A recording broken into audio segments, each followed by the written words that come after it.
The Vishwa Hindu Parishad had called for a bandh after communal clashes led to the murder of a 23-year-old Bhuvaneshwar Sahu. Now, because of that bandh that was called, there were these workers of the VHP. The mob went on a rampage in Chhattisgarh's Raipur, which is the capital city, wee hours of the morning.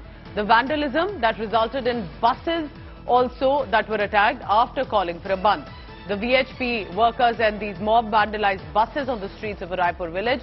They had called for a bandh after the clashes had led to the loss of life of this man, but turned into a full-on mob rampage in Raipur in Chhattisgarh. Let's go across to Sumi Rajapan in Raipur. Sumi, what exactly happened? Why did they turn into a mob? If they had called for a bandh, it was supposed to be, in fact, streets were supposed to be empty. How did this mob land up? What did they do? What is the evidence that you can collect right now with that? Do tell us about the latest. Yes, absolutely. In the aftermath of the violence that took place in Bemitra, which is why the entire district has now been turned into a fortress with 700 police personnel spread across Bemitra to maintain the law and order situation. But what happened this morning was really surprising, because VHP had called for a bandh yesterday, and in fact it was very clear that Chhattisgarh will be closed today with no government vehicles and shops functioning. And in fact, right now I'm close to a very busy road, and here I can only witness the private vehicles flying on the roads. No government school buses can be spotted on this very busy arterial road in Raipur. And this morning the VHP mob went on a rampage, and in fact they resorted to vandalism. And the incident happened at the new bus stand of the Raipur capital. And in fact, this was about a bus that was trying to go on the road. And that's when a mob of VHP vandalized the bus, damaged. And in fact, there was a lot of damage that was incurred by the bus. After which there were security personnel who came to the rescue of the bus driver, and they somehow stopped the damage from happening further. And that is how the Raipur bus stand had witnessed a rampage this morning. And remember, this is the bandh that we're talking about that was announced yesterday by the Vishwa Hindu Parishad over the killing of 23-year-old Bhuvaneshwar Sahu. This was a normal teenage fight that happened on the 8th of April in Bemitra district that turned into a communal violence between two communities.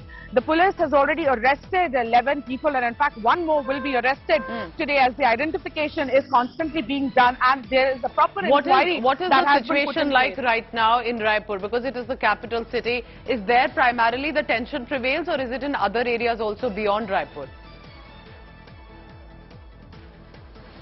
Yes, absolutely. Since it is the capital, it will adhere to the bandh that has been announced by the Vishwa Hindu Parishad today over the killing of Bhuvaneshwar Sahu.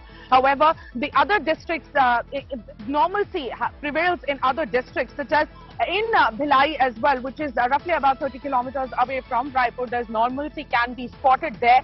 In Bemitra, however, things are very different this morning. There are going to be, protests across Bemitra, also in support of the Hindu family, in support of the family of Bhuvaneshwar Sahu. But in other districts, normalcy can be seen. However, this is only just 8 a.m. in the morning. It needs to be mentioned that as the day goes on, as the day progresses, there will be the latest on that. So the buses were vandalized specifically because, and we are trying to ascertain if these were government or private buses, but because the VHP wanted a certain bandh, they did not like that the buses were plying, so they started to charge at it.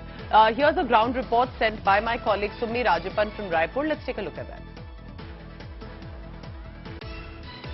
A normal teen fight between two boys ended up in inflaming Bemitra in communal tension. In fact, this is that very location in Bemitara's Bhiranpur village where yesterday's communal tension happened. In fact, this is that very spot where the 23-year-old boy Bhuvaneshwar Sahu was killed brutally by a boy from a different community. This barricade has been placed after the law and order situation went down south, and in fact right now Chhattisgarh police have been here to make sure that the law and order remains peaceful. However, the situation remains tense as the 23-year-old Bhuvaneshwar Sahu was brutally murdered, after which the two communities had a major fight here in Bemitra. Remember, this location is 75 kilometers away from the capital, Raipur. And here, as we see in my visuals, it is very well established. The Chhattisgarh police have been deployed in huge number.